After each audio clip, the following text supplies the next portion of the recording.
ಕಳೆದ ಒಂದು ವರ್ಷದಿಂದ ಪ್ರತಿ ಭಾನುವಾರ ಲಾಲ್ಬಾಗ್ನಲ್ಲಿ ಜನ ಈ ಟನಲ್ ರೋಡ್ ಬೇಡ, ಟನಲ್ ರೋಡ್ನಿಂದಾಗಿ ಲಾಲ್ಬಾಗಿಗೆ ಇರ್ರಿವರ್ಸಿಬಲ್ ಡ್ಯಾಮೇಜ್ ಆಗುತ್ತೆ, ಬೆಂಗಳೂರಿಗೆ ಇದರಿಂದ ಯಾವುದೇ ರೀತಿ ಉಪಯೋಗ ಇಲ್ಲ ಅಂತ ಹೇಳಿ ಜನ ಪ್ರತಿ ವಾರ ಹೋರಾಟ ಮಾಡ್ತಿದ್ರು ಕೂಡ ಸರ್ಕಾರ ದುರಹಂಕಾರದಿಂದ ನಾವು ಮಾಡೇ ಮಾಡ್ತೀವಿ, ಇದನ್ನ ಜನ ವಿರೋಧ ಆದ್ರೂ ಮಾಡೇ ಮಾಡ್ತೀವಿ ಅಂತ ಹೊರಟಿದೆ.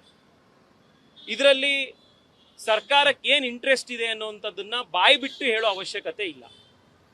ಸಾವಿರಾರು ಕೋಟಿ ರೂಪಾಯಿ ಯೋಜನೆ ಇದು. 2028 ಎಲೆಕ್ಷನ್ನಿಗೆ ಬೇಕಾಗೋದಿಕ್ಕೆ ಫಂಡ್ ಕಲೆಕ್ಷನ್ ಮಾಡ್ಲಿಕ್ಕೆ ಹೊರಟಿರುವಂತ ಯೋಜನೆ ಇದು. ಮೂರನೇದು, ಇದು ಭ್ರಷ್ಟಾಚಾರದ ಕೂಸಿದು. ಬೆಂಗಳೂರಿನಲ್ಲಿ ಇವತ್ತು ಜನಕ್ಕೆ ಉಸಿರಾಡೋದಿಕ್ಕೆ ಇರುವಂತ ಒಂದು ಸಣ್ಣ ಪುಟ್ಟ ಜಾಗ ಉಳಿದಿರೋದೇನೆ ಲಾಲ್ಬಾಗು, ಕಬ್ಬನ್ ಪಾರ್ಕು, ಇನ್ನೊಂದು 4-5 ಪಾರ್ಕ್ಗಳು.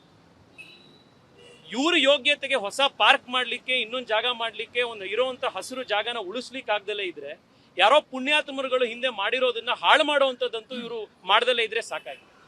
ಯಲ್ಲಪ್ಪ ರೆಡ್ಡಿ ಅವ್ರಿಗೆ ಮಾತನಾಡ್ತಾ ನಮಗೆ ಹೇಳೋದು, ಸರ್ಕಾರಕ್ಕೆ ಇದರಿಂದ ಎಷ್ಟು ಸಾವಿರ ಕೋಟಿ ರೂಪಾಯಿ ವಾಪಸ್ಸು ಲಂಚ ಸಿಗತ್ತೆ ನಿಮ್ಗೆ ಅಂತ ನೀವು ನಮಗೆ ನಂಬರ್ ಹೇಳ್ಬಿಡಿ. ನಾವೇನೆ ಬೆಂಗಳೂರು ಜನ ನಾವೇ ಎಲ್ಲ ಕೊಟ್ಬಿಡ್ತೀವಿ ನಿಮಗೆ. ಈ ಯೋಜನೆ ಕೈ ಬಿಟ್ಬಿಡಿ. ನಿಮಗೆ ಇಷ್ಟು ಸಾವಿರ ಕೋಟಿ ಬರುತ್ತೆ ಇದರಿಂದ ಕಿಕ್ ಬ್ಯಾಕು, ಇಷ್ಟು ಸಾವಿರ ಕೋಟಿ ಇದರಿಂದ ಲಂಚ ಬರುತ್ತೆ ಅಂತ ಇದಕ್ಕೋಸ್ಕರ ನೀವು ಮಾಡಕ್ ಹೊರಟಿದ್ದೀರಲ್ಲ, ಅದು ಎಷ್ಟು ಕೋಟಿ ಬರುತ್ತೆ ನಿಮ್ಗೆ ಅಂತ ಹೇಳ್ಬಿಡ್ಲಿ ಮುಖ್ಯಮಂತ್ರಿ. ಅದನ್ನ ಸಾರ್ವಜನಿಕರ ಹತ್ರ ನಾವೇ ಎಲ್ರು ರವೀಂದ್ರ 6 ಕೋಟಿ ಜನ ಇದೀವಿ ಸರ್. ಕರ್ನಾಟಕದ 6 ಕೋಟಿ 500 ರೂಪಾಯಿ ಕೊಟ್ಟರು ಕೂಡ ಎಷ್ಟಾಗುತ್ತೆ? ನಾವೆಲ್ಲರೂ ಸೇರಿ ಚಂದ ಎತ್ತಿ ನಿಮಗೆ ಕೊಟ್ಬಿಡ್ತೀವಿ. ದಯವಿಟ್ಟು ಬೆಂಗಳೂರನ್ನ ನೀವು ಉಳಿಸಿ. ನಮ್ಮ ಲಾಲ್ಬಾಗನ್ನ, ಕಬ್ಬನ್ ಪಾರ್ಕನ್ನ, ನಿಮಗೆ ರಿಯಲ್ ಎಸ್ಟೇಟ್ ಮಾಡಕ್ಕೆ ಇನ್ನೂ ಸಾವಿರಾರು ಜಾಗಗಳಿದೆ. ದಯವಿಟ್ಟು ಬೆಂಗಳೂರಿನ ಹೃದಯ ಭಾಗದಲ್ಲಿರುವಂತ, ಬೆಂಗಳೂರು ಉಸಿರಾಡಕ್ಕೆ ಇವತ್ತು ಕಾರಣ ಆಗಿರುವಂತ ಕಬ್ಬನ್ ಪಾರ್ಕು, ಲಾಲ್ಬಾಗನ್ನ ದಯವಿಟ್ಟು ಉಳಿಸಿ, ನಮ್ಮ ಉದ್ಯಾನವನಗಳನ್ನು ಉಳಿಸಿ ಅಂತ ಮುಖ್ಯಮಂತ್ರಿಗಳಿಗೆ ನಾವು ಮನವಿ ಮಾಡ್ತಾ ಇದ್ದೀವಿ. ಇವತ್ತು ರಾಜ್ಯಪಾಲರು ಕೂಡ ಇದನ್ನ ನಾವು ಪರಿಷ್ಕರಣೆ ಮಾಡ್ತೀವಿ ಅಂತ ಹೇಳಿದ್ದಾರೆ. ಸುಪ್ರೀಂ ಕೋರ್ಟ್ನ 3 ಜಡ್ಜ್ಮೆಂಟ್ಗಳಿದೆ. ಯಾವುದೇ ಕಾರಣಕ್ಕೂ ಕೂಡ CA ಸೈಟ್ಗಳನ್ನ ಮತ್ತು ಡಿಕ್ಲೇರ್ಡ್ ಪಾರ್ಕ್ಗಳನ್ನ ಡೈವರ್ಟ್ ಮಾಡಲಿಕ್ಕೆ ಸಾಧ್ಯ ಇಲ್ಲ ಅನ್ನುವಂತ ಸುಪ್ರೀಂ ಕೋರ್ಟ್ ಜಡ್ಜ್ಮೆಂಟ್ಗಳು ಇದೆ. ಈ ಕಾನೂನು ಸುಪ್ರೀಂ ಕೋರ್ಟ್ ಜಡ್ಜ್ಮೆಂಟ್ ಅನ್ನು ಕೂಡ ಉಲ್ಲಂಘನೆ ಮಾಡಿರುವಂತ ಅನ್ಕಾನ್ಸ್ಟಿಟ್ಯೂಷನಲ್ ಕಾನೂನು. ಇದನ್ನು ಕೂಡ ನಾವು ಪರಿಶೀಲಿಸ್ತೀವಿ ಅಂತ ಗವರ್ನರ್ ಹೇಳಿದ್ದಾರೆ. ನಾವು ಅವರಿಗೆ ಕೃತಜ್ಞತೆ ಸಲ್ಲಿಸ್ತಾ ಇದ್ದೀವಿ.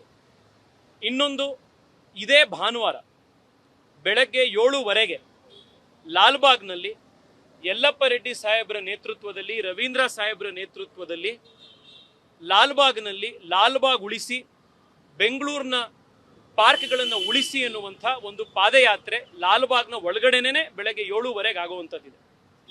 ನಾನು ಬೆಂಗಳೂರಿನ ಜನರಲ್ಲಿ ಮನವಿ ಮಾಡ್ತಾ ಇದ್ದೀನಿ, ಬೆಂಗಳೂರಿನ ಬಗ್ಗೆ ಕಾಳಜಿ ಇರುವಂಥ, ಬೆಂಗಳೂರಿನ ಕೆರೆ ಕಟ್ಟೆ, ಬೆಂಗಳೂರಿನ ಹಸಿರು, ಬೆಂಗಳೂರಿನ ಕೆರೆಗಳ ಬಗ್ಗೆ ಕಾಳಜಿ ಇರುವಂಥ ಪ್ರತಿಯೊಬ್ಬರಲ್ಲಿ ನಾನು ಮನವಿ ಮಾಡ್ತಾ ಇದ್ದೀನಿ. 7:15 ಬೆಳಗ್ಗೆ ಲಾಲ್ಬಾಗ್ನಲ್ಲಿ ತಾವು ದಯವಿಟ್ಟು ಬನ್ನಿ. ದಯವಿಟ್ಟು ಲಾಲ್ಬಾಗ್ನಲ್ಲೇನೆ ನಾವು ಒಬ್ರಿಗೊಬ್ರು ಕೈ ಹಿಡ್ಕೊಂಡು ಹೆಜ್ಜೆ ಹಾಕೋಣಂತೆ. ನಮ್ಮ ಊರನ್ನ ಉಳಿಸುವಂತ, ಕೆಂಪೇಗೌಡರು, ವಿಶ್ವೇಶ್ವರಯ್ಯನವರು ಕಟ್ಟಿರುವಂತ, ಬೆಳೆಸಿದಂತ ಈ ಊರನ್ನ ಮುಂದಿನ ಪೀಳಿಗೆ ಉಳಿಸುವಂತ ಜವಾಬ್ದಾರಿ ನಮ್ಮೆಲ್ಲರದ್ದು ಇದೆ. ವಿಶೇಷವಾಗಿ ನಾನು ಯುವಕರಲ್ಲಿ ರಿಕ್ವೆಸ್ಟ್ ಮಾಡ್ತಾ ಇದ್ದೀನಿ, ಯಲ್ಲಪ್ಪ ರೆಡ್ಡಿ ಅವರು, ರವೀಂದ್ರ ಅವರು ಈ ವಯಸ್ಸಿನಲ್ಲಿ ಈ ಹಿರಿಯರು ಬಂದು ಹೆಜ್ಜೆ ಹಾಕ್ತಾ ಇದ್ದಾರೆ, ಮುಂದೆ ಬರ್ತಾ ಇದ್ದಾರೆ, ಹೋರಾಟ ಮಾಡಕ್ಕೆ ಅವರು ಉತ್ಸಾಹ ಕೊಡ್ತಾ ಇದ್ದಾರೆ ಅಂತಂದ್ರೆ, ನಾವು ಮನೇಲಿ ಕೈ ಕಟ್ಕೊಂಡು ಕೂತ್ಕೊಂಡ್ರೆ ಇದು ಯಾವುದು ಉಳಿಯಲ್ಲ. ಇದು ಜನಾಂದೋಲನ ಆಗಬೇಕು. ಇದು ಬಿಜೆಪಿ ಕಾಂಗ್ರೆಸ್ ಇಶ್ಯೂ ಅಲ್ಲ. ಇದು ಬೆಂಗಳೂರಿನ ಸಮಸ್ತ ಕನ್ನಡಿಗರ ಇಶ್ಯೂ. ಇದು 6 ಕೋಟಿ ಕನ್ನಡಿಗರ ಇಶ್ಯೂ. ನಾನು ಕರ್ನಾಟಕದ ಎಲ್ಲ ಶಾಸಕರಲ್ಲೂ ಕೇಳ್ತಾ ಇದ್ದೀನಿ, ಬಿಜೆಪಿ, ಕಾಂಗ್ರೆಸ್, JDS ಮರ್ತು ನಾನು ಕೇಳ್ತಾ ಇದ್ದೀನಿ, ನಿಮ್ಮ ಊರಲ್ಲಿರುವಂತಹ ಪಾರ್ಕ್ದು ಜಮೀನು ಈ ಕಾನೂನಿನಿಂದಾಗಿ ನಾಳೆ ಕಸಿದುಕೊಳ್ಬಹುದು. ನಾಳೆ ನಮಗೆ ಉಸಿರಾಡಕ್ ಜಾಗ ಇರಲ್ಲ, ಕುಡಿಯಕ್ಕೆ ನೀರಿರಲ್ಲ.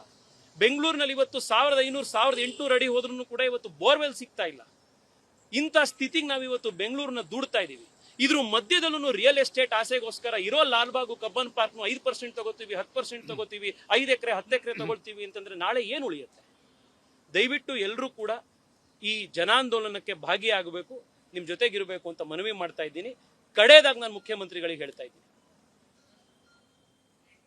ಇದು ರಾಜಕೀಯ ಅಲ್ಲ, ಇದು ಜನರ ಇಶ್ಯೂ. ಅದಕ್ಕೋಸ್ಕರ ನಾವೆಲ್ಲರೂ ಮುಂದೆ ಬಂದಿದ್ದೀವಿ. ಬೆಂಗಳೂರಿನ ಇಶ್ಯೂ, ಅದಕ್ಕೋಸ್ಕರ ಮುಂದೆ ಬಂದಿದ್ದೀವಿ. ಈ ಉದ್ದಟತನವನ್ನ, ದುರಹಂಕಾರವನ್ನ ನಿಲ್ಲಿಸಲಿಕ್ಕೆ ಜನಾಂದೋಲನವನ್ನ ರೂಪಿಸ್ತೀವಿ. ಬೆಂಗಳೂರಿನ ಪ್ರತಿ ಗಲ್ಲಿಯಲ್ಲೂ ಕೂಡ ಜನ ಎದ್ದು ನಿಂತು ನಿಮ್ಮ ಸರ್ಕಾರದ ವಿರುದ್ಧ ಧ್ವನಿ ಎತ್ತುತ್ತಾರೆ, ಬೆಂಗಳೂರಿನ ಪರಿಸರವನ್ನ ಕಾಪಾಡ್ತಾರೆ. ಆ ಜನಾಂದೋಲನವನ್ನ ನಾವು ಮಾಡ್ತೀವಿ ಅಂತ ಹೇಳಿ ಮುಖ್ಯಮಂತ್ರಿಗಳಿಗೆ ಎಚ್ಚರಿಕೆಯನ್ನು ಈ ಸಂದರ್ಭದಲ್ಲಿ ಕೊಡ್ತಾರೆ.